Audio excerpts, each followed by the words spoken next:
Hello, and welcome to Co-Creating in Second Life by Merle Yazimoto and William Bernheim. Today we're going to work on co-creating the stone column archway in Second Life. But before we get started, let's talk a little bit about working with primitives. In Second Life, the word primitive simply stands for the rudimentary objects from which all things are created, like this sphere, for example.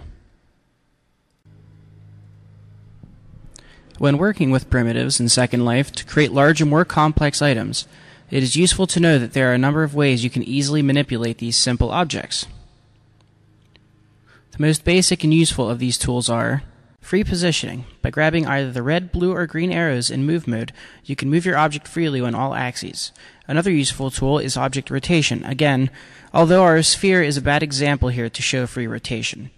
You can also scale an object by grabbing, holding, and dragging one of the directional boxes that appear in stretch mode. You may also notice that there are 5 tabs in the object editing interface. Under the General tab, you can set basic functionalities, such as naming the object. Under the Object tab, you can set specific object parameters, such as making this object a physical object that will now obey the physics on this island. You can also lock the object so that it cannot be changed. Another tab is the Features tab, where, for example, you can add a light source to your object. Another very important tab is the Texture tab, where you can add or change a texture, like the wood one we have on our sphere right now, to something more realistic, like dirt.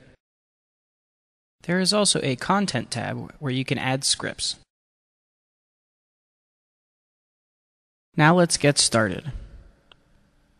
To build the column, we're going to use the following features. As you can see here, I'm going to begin by using a cube primitive.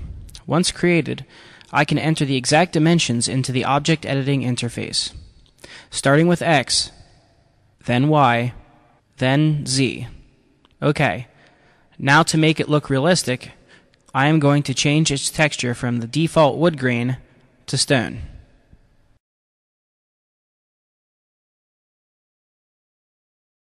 Then, to make it easy on myself, I am going to copy this block by holding the Shift key in and using the free positioning tool, lifting upwards. I will resize this block and repeat. Once finished, I will link all 3 of these together by selecting all 3 slabs and pressing Ctrl L.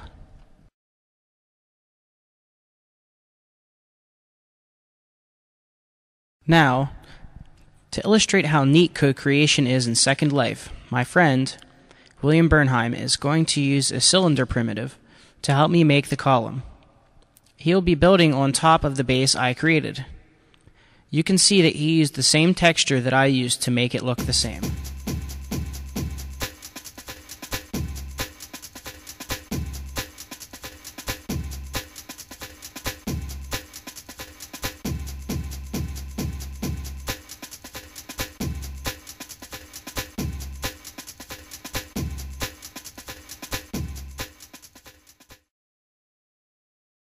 Here, I'm going to come back and copy what I originally created on the bottom. If you remember, it was the 3 slabs that I linked together.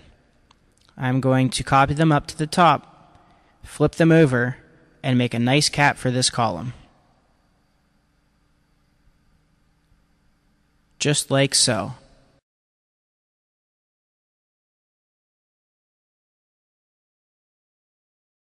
Now, my friend William has come back to help me.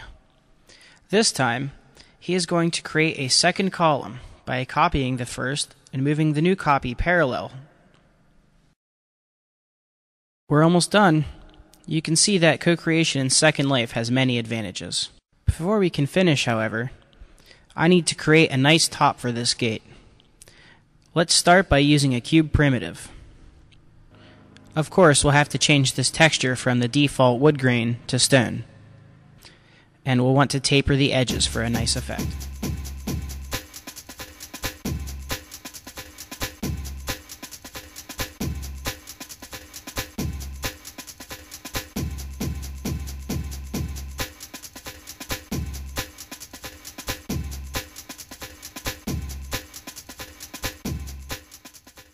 Now, let's move this over to the top of the columns.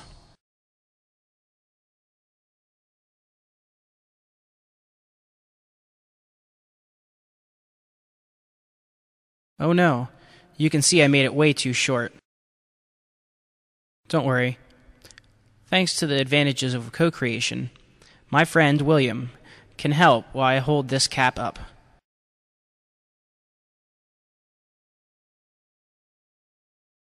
Goodbye. Thanks for watching.